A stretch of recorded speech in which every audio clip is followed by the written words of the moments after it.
Magandang araw po sa inyong lahat, ha.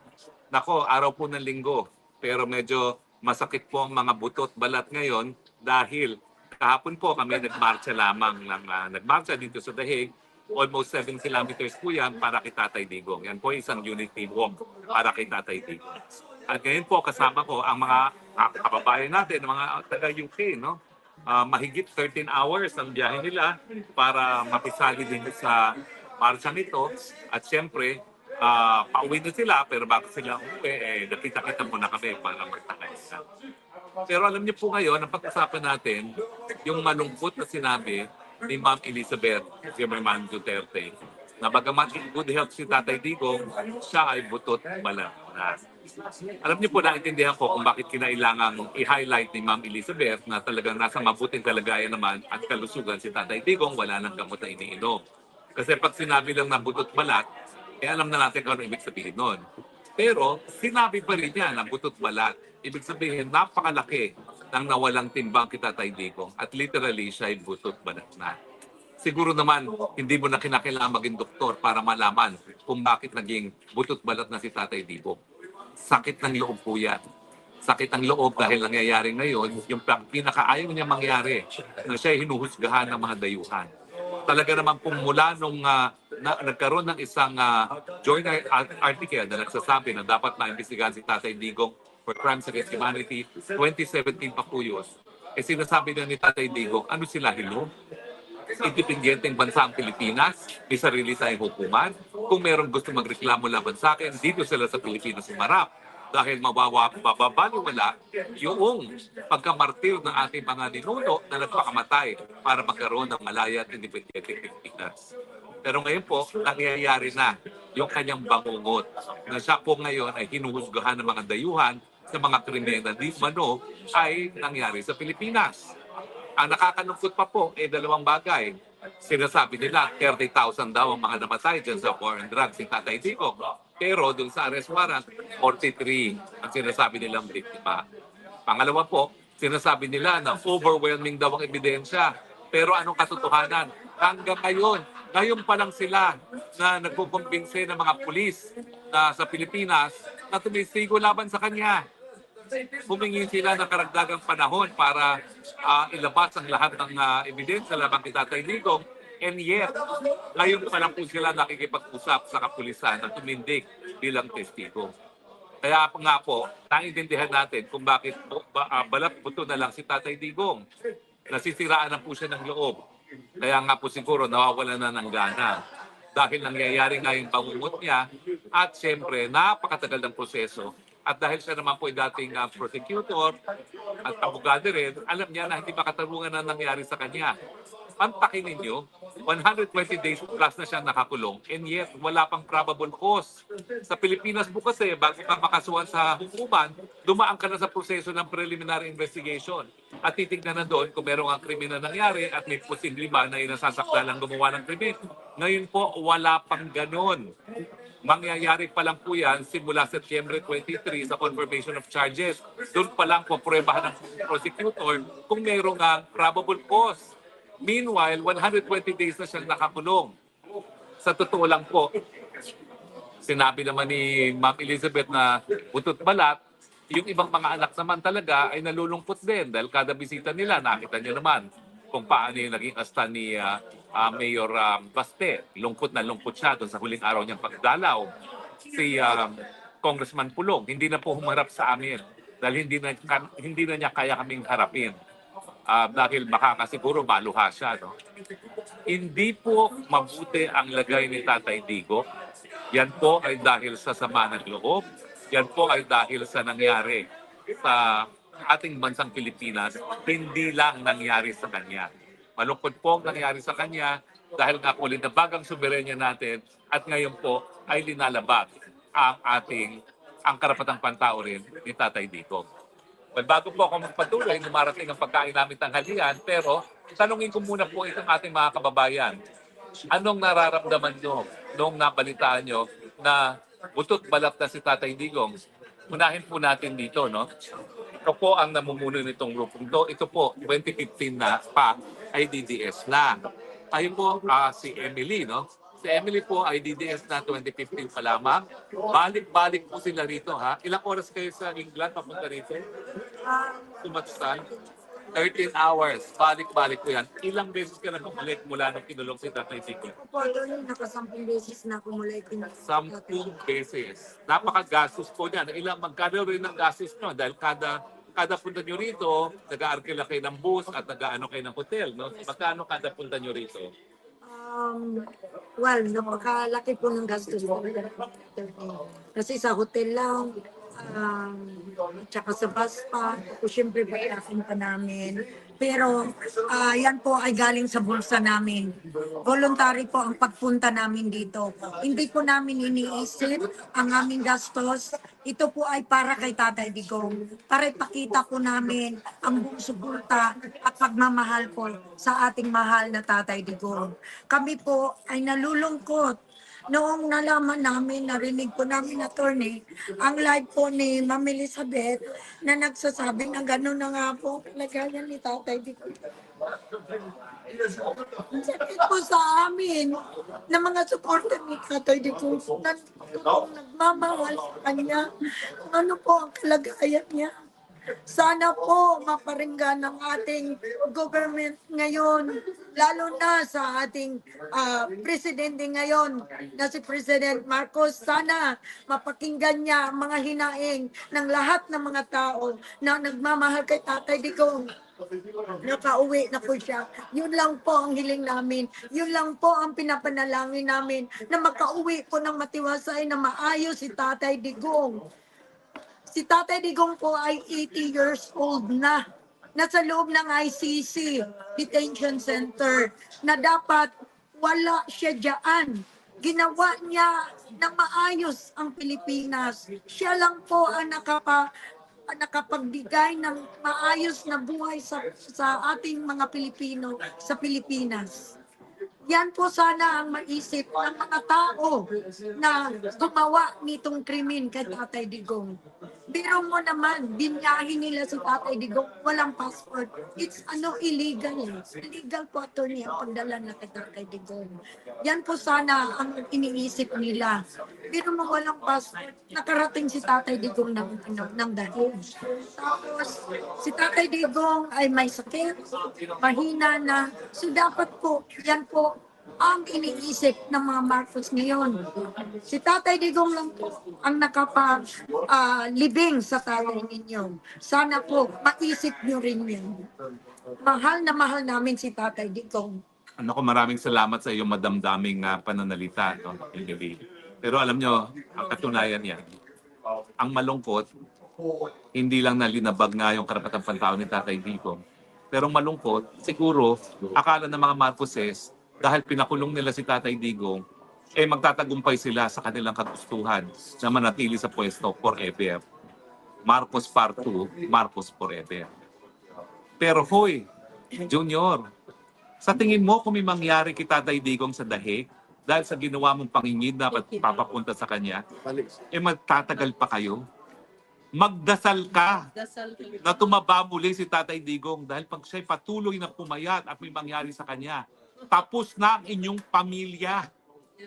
Kung nung una, kayo'y nakapunta pa ng Hawaii, baka hindi na kayo makaalis ng Pilipinas at magharumintado na ang Pilipino. Hindi ko sinasabi na gawin yan ng ating mga kapwa Pilipino.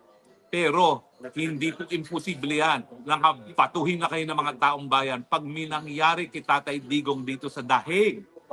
Mali kayo kung sa akala ninyo na wala ng problema sa inyo sa pamamagitan ng pagkikidnap nyo papunta ng dahig si Tatay Digong.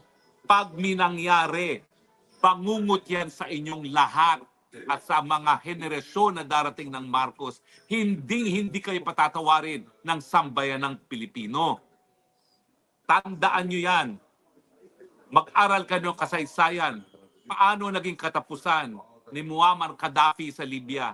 Hindi malayo, ganyan din ang gagawin sa inyo. Hahatawin kayo ng taong bayan sa galit pag minangyari kay Tatay Digong. Kahit saan pa kayo magtago, may Pilipinong magagalit sa inyo at hahataw sa inyo. Hindi ko sinasabing gawin yan.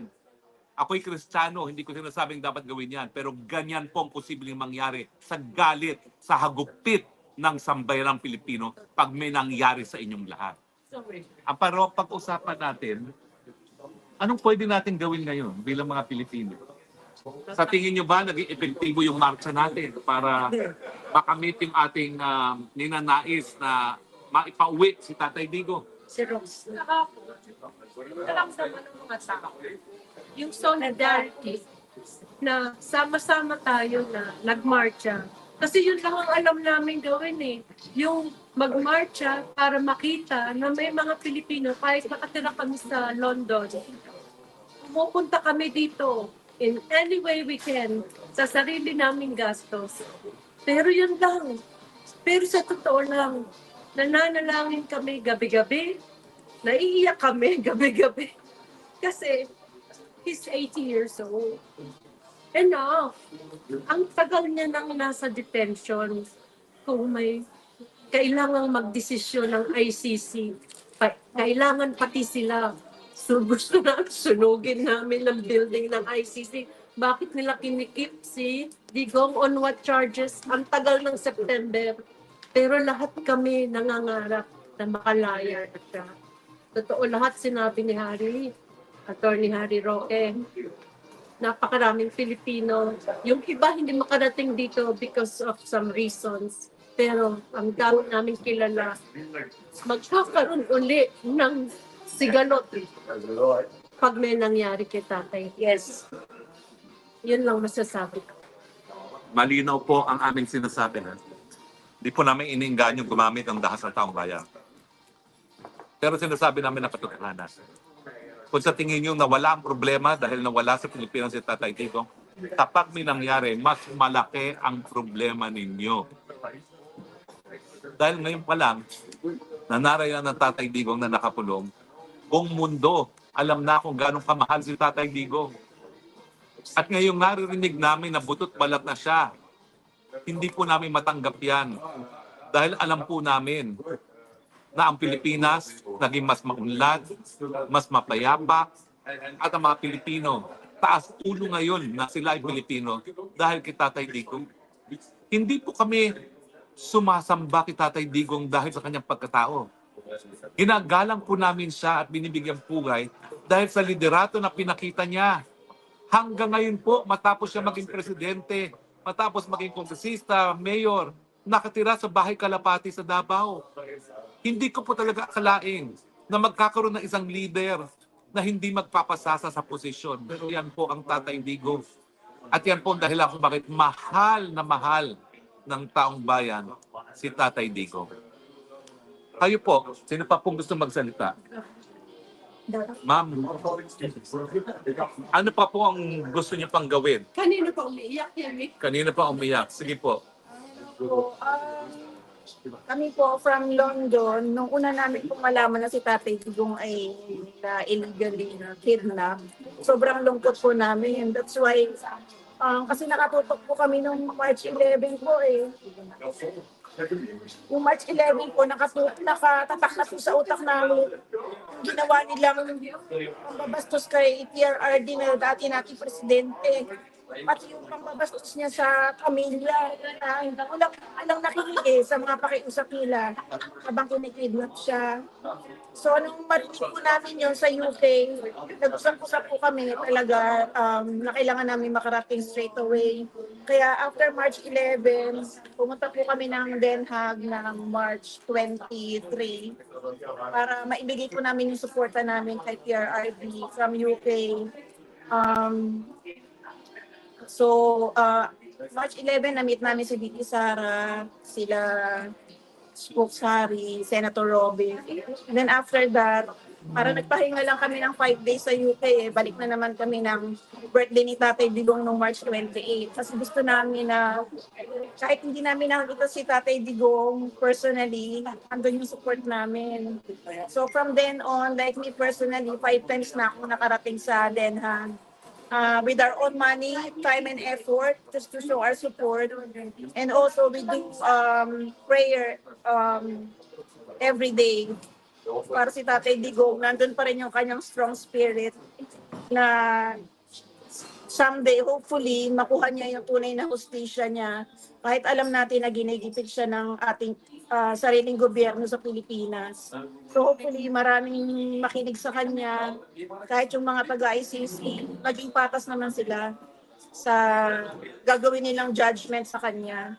At saka gusto rin namin maipakita, gusto rin namin, iagdadasal namin na yung mga nag-aakusa sa kanya, ng mga kanyang mga kasalanan, sana maisip naman nila kung talaga bang may kasalanan si Tatay Digong sa kanila or kasi 'di ba alam naman natin na marami diyan na impluwensyahan lang kasalita sila na hindi naman totoo. So sana mag-speak up din sila kung sino yung mga tunay na natulungan ng legacy ni PRRD against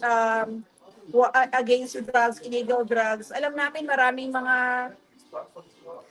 naging taong natulungan, naging matino dahil sa mga project ni PRRD. So, sobra kaming nalulungkot dahil bakit ngayon bumabalik sa yata yung kwento.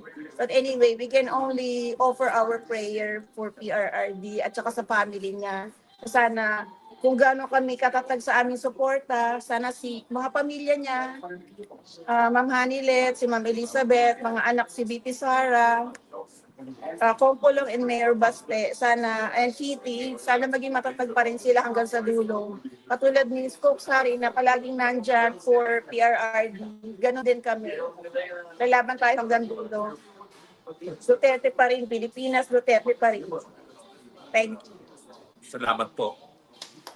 Alam niyo po, tinatanong ko kung meron pa akong dapat na ginawa para maibsan itong pagdurusa ni Tatay Digong. Napaka-frustrating po sa akin. Ako po yung kauna-unahang Pilipino na nakapasok sa roster ng ICC list of lawyers, pero hindi ko po siya madepensahan. Dahil ako mismo hinabol ng mga bangag dyan sa Maltende. Ang hearing ko nga po sa 15, kauna-unahang hearing. Hindi na po ako kumuha ng abogado, ako nagtatayong abogado para sa akin sarili. At isang pampers box na po ebidensya ko sumiti ko. Malungkot po kasi kung hindi naman ako hinabol ng mga walangyang, mga bagag sa Malacanang, siguro nga nagugol ko yung aking karanasan bilang abogado para matulungan si Tatay Digong. Pero kinakailangan po ng remedyo. At ako po'y nalulungkot na sabihin na parang wala na tayong remedyo makukuha sa ICC. Bakit? Ang ICC po ngayon, ang pinaglalaban, yung manatili sila bilang isang hukuman. Dahil bukod po kay Tatay Digong, wala na silang linilitis na kaso. At yung pagpupulong ng mga bansa na miyembro ng ICC, tinatawag na Assembly of State Parties, pinag-usapan na kung dapat magpatuloy ang ICC dahil wala naman sila mga huling mga akusado. Kaya tuwan-tuwa talaga sila nung ang bangat administrasyon ni Marcos ang siya pang nag-surrender kay Tatay Digong na hindi pa humihingi ng kooperasyon ang ICC sa pamamagitan niya ng kidnapping. So ako palagi ko tinatanong, meron pa ba akong nagawa? Ang problema po, hindi ako pamilya. Hindi ako nagdidesisyon. Kailangan tanggapin lang po ang desisyon nila. Wala yung recommend. At ngayon po, recommend ko, kinakailangan na po ng ibang remedyo. Gamitin na natin ang karapatang pangtao bilang susi para mapalaya si Tatay Digong dahil inabag ang karapatang pangtao, hindi po pwede ang kidnapping maging dahilan para magpatuloy ang trial sa ICC. Dahil pagdating sa ICC, sa tingin ko po, dihado tayo dyan. Dahil pag wala na si Tatay Digong, sino pa ang lilitisin nila? Paano na mga sweldo nila? Paano na yung 140 million euros pang taon na ginugugol sa hukuman? Nandiyan po sa larangan ng international law. Dati-rate, ang definition ng international law lang, application of rules. Nagbago na po yan. Ngayon, authoritative decision-making process. So pati po yung konsiderasyon kung ikabubuti ba ng buong daigdig ang pag-abolish sa ICC, pumapasok na as issue sa kaso ni Tatay Digong na hindi naman dapat. Siguro, tama sila na nagsasabi sila na mas mabuting may hukuman na matatakbuhan ng mga biktima sa pinakarumalduman na krimen pag walang gumaganang lokal na hukuman. Hindi po yan ang kaso sa Pilipinas. Bukas ang mga hukuman sa Pilipinas. Bakit nyo ipipilit na ituloy ang kaso ni Tatay Digong para lang magpatuloy ang ICC? Mali po yan.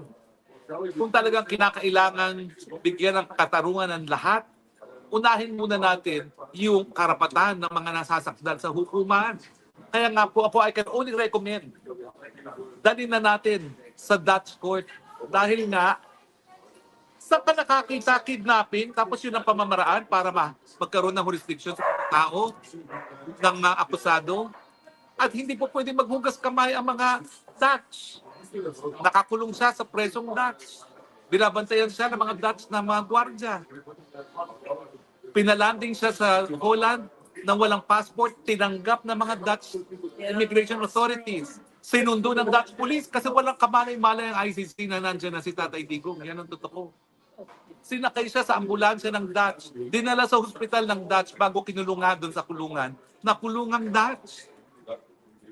Ang sa akin, okay, may abogado dyan. Alam nyo kami mga abogado may legal ethics. Hindi ko man kasundo yan si Kaufman, hindi ko siya pwedeng pakilaman dahil kanyang kaso yan. Pero dahil nga wala naman tayo nakikita ng remedyo, hindi ba po pwede mag-explore na tayo ng ibang remedyo? Pero dyan po yung napuprustrate ako kasi hindi ako pamilya, hindi ako pwede mag-decide. Yes. Pero siguro, dahil nararamdaman naman ng pamilya na ang sakit ay hindi lang tinatamaan sila, kundi ang buong sambayan ng Pilipino nagmamahal. Siguro naman iko-considera nila ang lahat na posibleng pang-remedyo para mapalaya si Tatay Digong. Pero ngayon po ako, talagang tinatanong, meron pa ba akong dapat ginawa para makatulong kay Tatay Digong? Ganong hindi naman ako. Tingnan po natin. Pero siguro, dahil ako'y pinangalak na kulot, ang sabi nila ang kulot, matitigas ang ulo, hindi po tayo titigil. Yes. Hanggang narito pa tayo. Habang Hanggang buhay. dulo, Tatay Digong. Alam naming nahihirapan ka, alam naming nawawalan ka pag-asa, pero kakilala mo si Harry Roque. Makulit, hindi titigil. Narito ako, antayin kita. Sasamahan kitang inuwi. Hang in there, Tatay Digong. Dami nagmamahal sa'yo. Huwag ka mawalan ng pag-asa. Mahal ka namin. At naniniwala ka rin sa Panginoon na nakita niya ang mabuting nagawa mo, lalong-lalo na sa pagkakaroon ng kapayapaan sa ating bayan. Sensya na po, medyo emotional ngayon, pero maraming salamat po sa inyong patuloy pagtangkilik. Pagdasal po natin ang Tatay Digong. Prayers move mountains. Amen. And let us ask God, please Lord, do not take away our Tatay Digong at a time when the nation needs Him the most. Salamat po. Hanggang sa muli. Ito po yung Spokes ng Bayan. Duterte forever.